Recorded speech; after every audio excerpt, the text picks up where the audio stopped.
সাহারির সময় ছোট্ট একটি দোয়া পড়লে আপনার জীবনের প্রত্যেকটি গুণ আল্লাহ মাফ করবেন। ৮০, ৯০, ১০০ বছর গুণ আল্লাহ তাআলা মাফ করবেন প্রিয় ভাই এবং বোনেরা। সেই ছোট্ট দোয়াটা আপনাদেরকে আমি বলবো, তবে তার পূর্বে আল্লাহ পাকের কাছে একটু দোয়া করে নেই। হে আল্লাহ, আপনি আমাদের গুনাহ মাফ করেন। আমার হাতের গুনাহ, পায়ের গুনাহ, চোখের গুনাহ, কলবের গুনাহ মাফ করেন। আমাদের মা বাবা, দাদা দাদি, নানা নানি, আত্মীয় স্বজন, পাড়া প্রতিবেশী, সারা দুনিয়ার সকল মুসলমানদের গুনাহ মাফ করেন। সবাই কমেন্ট বক্সে লিখে যান আমিন। প্রিয় ভাই এবং বোনেরা, এই রমজান মাসে ১ টাকা দান করলে আল্লাহ তাআলা কমপক্ষে ৭০০ টাকা দান করা সব দান করেন।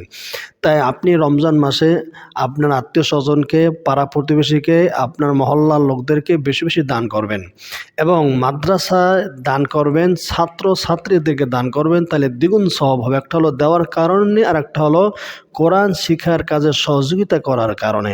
প্রিয় ভাই এবং বোনেরা, আমাদের একটি মাদ্রাসা রয়েছে, সেখানে অনেক গরিব এতিম ছাত্রী রয়েছে। চাইলে আপনি আমাদের মাদ্রাসা ছাত্রীদেরকে দান করতে পারেন এবং চাইলে আমাদের মাদ্রাসা ছাত্রীদের বই পুস্তক ক্রয় করা বাবদও দান করতে পারেন। তবে যারা দেবেন, আগে যে নাম্বার স্ক্রিনে দেখতে পাচ্ছেন, এই নাম্বারে বিস্তারিত জানবেন, তারপর দান করার অনুরোধ করছি।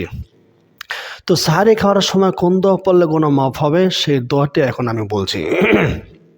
সাহারি খাওয়ার সময় যখন সাহারি খাবেন, সাহারি খাওয়ার পরে এই দোয়াটি পড়বেন, আল্লাহুম্মা ইন্নী যালামতু নাফসি ফাগফিরলি, আল্লাহুম্মা ইন্নী যালামতু নাফসি ফাগফিরলি। হে আল্লাহ, আমি নিজের উপরে জুলুম করেছি, অনেক অপরাধ করে ফেলছি, সুতরাং আপনি আমাকে ক্ষমা করিয়া দেন। এই দোয়াটি পড়বেন। এই দোয়াটি পড়লে আল্লাহ তাআলা আপনার সকল গুনাহ ক্ষমা করবেন, মাফ করবেন ইনশাআল্লাহ। প্রিয় ভাই এবং বোনেরা, ভিডিওটি ভালো লাগলে আপনি অন্যজনকেও জানিয়ে দেন এবং একটি লাইক করেন, কমেন্ট করেন আর সাবস্ক্রাইব করিয়ে দেন। আমাদেরকে আল্লাহ তাআলা মাফ করেন, ক্ষমা করেন। আমিন।